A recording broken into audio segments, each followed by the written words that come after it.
Hello friends, ఈరోజు మనం sweet paniyaram ఎలా తయారు చేసుకోవాలో చూద్దాము.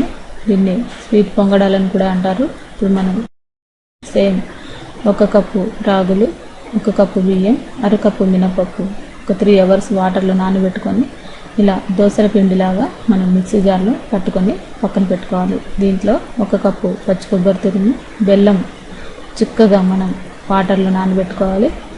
దీంట్లో ఇలాచీ పౌడరు, నెయ్యి మనకి 1 స్పూన్ సరిపోతుంది.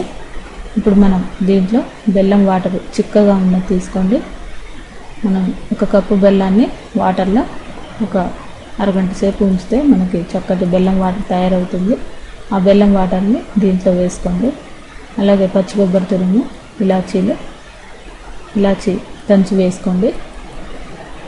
దీన్ని మనం మొత్తం ఈ రాగుల పిండిలో కలిసేలాగా మొత్తం కలుపుకోండి. ఇది మనకి స్వీట్ ఐటమ్. ఇది స్వీట్ పొంగడాలని కూడా అంటారు. ఇది మనకి తినడానికి కూడా చాలా టేస్టీగా ఉంటాయి. చూసారు కదా, దీంట్లో ఫ్రెష్ పచ్చి కొబ్బరిని మిక్సీ జార్లో మెత్తగా పట్టుకోండి. ఇప్పుడు ఈ గుంట పొంగడాల కళాయి తీసుకొని దీంట్లో నెయ్యి వేసుకోండి. నెయ్యి వేసుకున్న తర్వాత ఇది ఇలా మొత్తం ప్రెస్ చేసుకోండి. మొత్తం కూడా చూసారు కదా, ఈ విధంగా నెయ్యి అంతా రాసుకున్న తర్వాత దీంట్లో ఈ రాగుల పిండి మిశ్రమాన్ని వేసుకోండి. స్పూన్ తీసుకొని మరి ఫుల్గా వేయకూడదు, ఎందుకంటే ఇవి మనకి పొంగుతాయి కాబట్టి.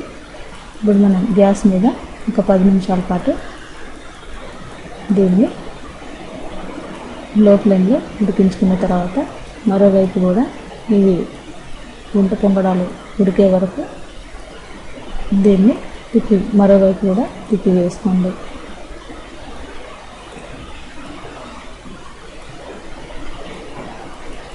చూసారు కదా, ఈ విధంగా అన్నిటిని కూడా మరోవైపు తిప్పి ఇవి ఉడికాయలేదో చూసుకోండి. ఇవి మనకి ఇప్పుడు రెడీ అయిపోయినాయి.